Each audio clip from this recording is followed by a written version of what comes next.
Well, perhaps a little optimistically, we've been told that the pacemaker will go out in at 2:37 per kilometre. That's Alexis Fellou of France.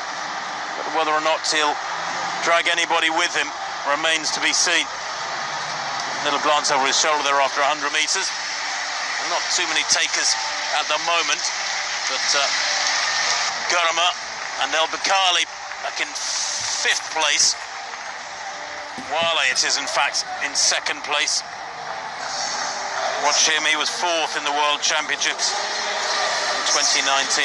Interesting that, Steve, just this last, 6 or 8 years, the Ethiopians have started to produce some very good steeplechasers. When, of course, the likes of Haile Gebrselassie and Bekkali, who's been around for such a long time, set up this tradition of running on the flat. And I think a lot of Ethiopian youth coming through in running didn't regard the steeplechase as a really valid, strong event to be proud of. But of course it is, and they're getting it now, and it's been Kenyan's territory for many, many years. Now the Ethiopians are beginning to encroach on that territory. Yeah, you're absolutely right.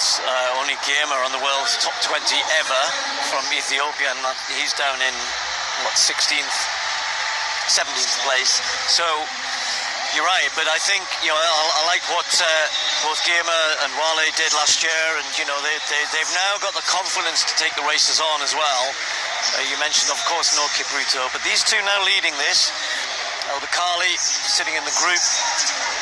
And I think you're right, a little bit of a dilemma for the guys here as to what pace to head out at in this race. So that's why the pacemaker looks a little bit adrift, and the other's not quite sure. Gurma thinking, okay, let's try and get a little bit closer here, but you don't want to overcommit. The steeplechase is the worst event to overcommit, isn't it? Well, it is, because as you get more tired in a normal race, you can just slow down and jog home, but in steeplechase you've got to raise your game to get over those barriers. They don't get lower as you get more fatigued. They were due to have the first 5, in fact, from the World Championships in this race, and Conceslas Kiperucci is just spoiling that sort of quintet, because Bedrani of France in here was 5th in Doha last summer. The 26-year-old, he's a 3:37 1500-metre runner. Fellou there having a little glance over his shoulder. But I don't think there have been too many takers for a really quick pace, and that's a bit of a shame. Kipruto, I think, would have really gone for it. He was speaking prior to that COVID-19 positive test a few days ago very, very aggressively and positively about attacking the world record, and there it is, 2:43.04 for the first kilometre, some 6 seconds out of what had been billed. Still decent pace, though. It looks as though Better's decided that he's going to try and get things moving, look nice and comfortable, and nobody else really pushing it on, so he's now trying to lock the field into the pacemaker, who might not go too much further, to be honest. So Wale behind him, Gurma, then Bekkali, Bedrani, happy to let others do the work. But it is only 7.5 laps, and Tim, you can't drag that time back. You can't let it go 3, 4, 5 seconds. There's no way. But as I said, you also got to be careful, even though it's only 7.5 laps, of overcommitting. But Bet looks as though he means business here. Well, he does, yeah. And I mean, as the pacemaker dropped out, Fellou, after 3 laps, so there was a little injection of pace. It was almost as though they were being held back. Bet, though, looking up for it, isn't he? World Junior Championship silver medalist 2 years ago. He's still only 19. His times on the flat, well, nothing really that special. 7:47 for 3,000. Although, interestingly, he does have 3:54 road mile to his name. So he's strong and fast, is Leonard Bet. Best of 8:08, and that might be the sort of time we're heading for here. Remember, 1 kilometre run in 2:43, so more or less 8:9, 8:10 tempo. But I'm a little bit puzzled that Wale is letting this gap develop.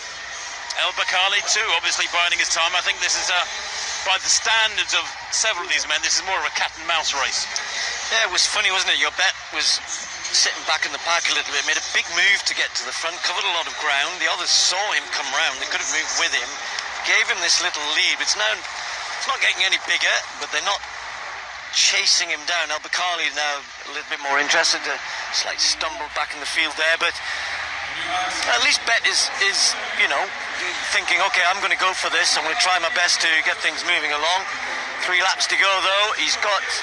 And El Bekkali's just slowed up again there, so if they keep doing this, Tim, he could get a 30-40 metre lead and then that would be it, I would suggest.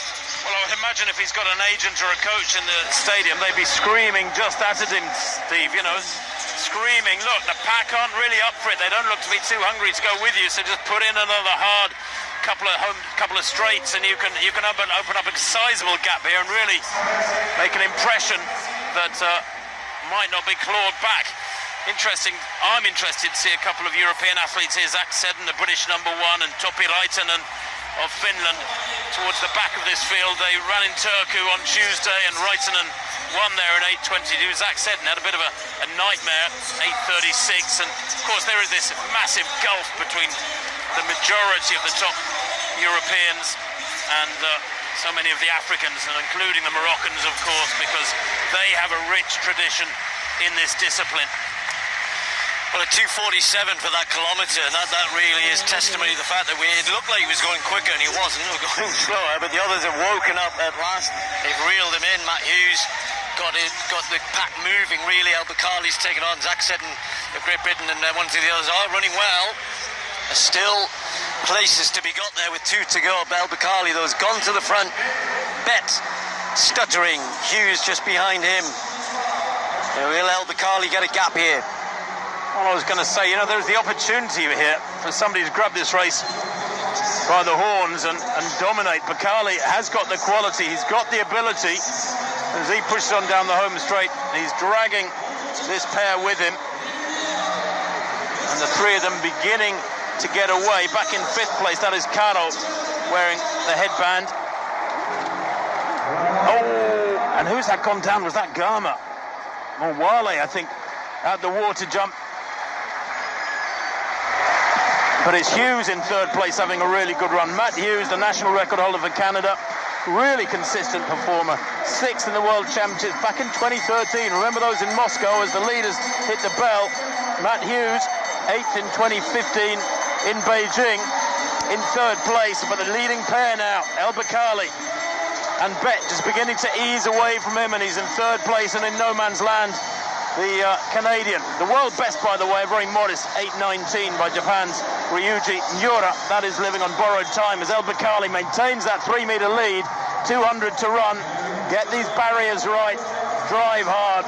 Get the water jump right. A badly taken barrier, well taken water jump can make such a difference. Meters of difference. But El Bekkali beginning to stretch away now. Clears that one well and digs deep. He always wears his heart in his sleeves, as El Bekkali. He's a very emotional runner. If he has a bad run, he can be in tears. He has a great run. He celebrates very overtly. And now he checks over his shoulder. He can see he's got that 15-meter lead, 10-meter lead maybe to Bet, and can celebrate before the line. The time, well, it's pretty quick. 8:08.04, about half a second ahead of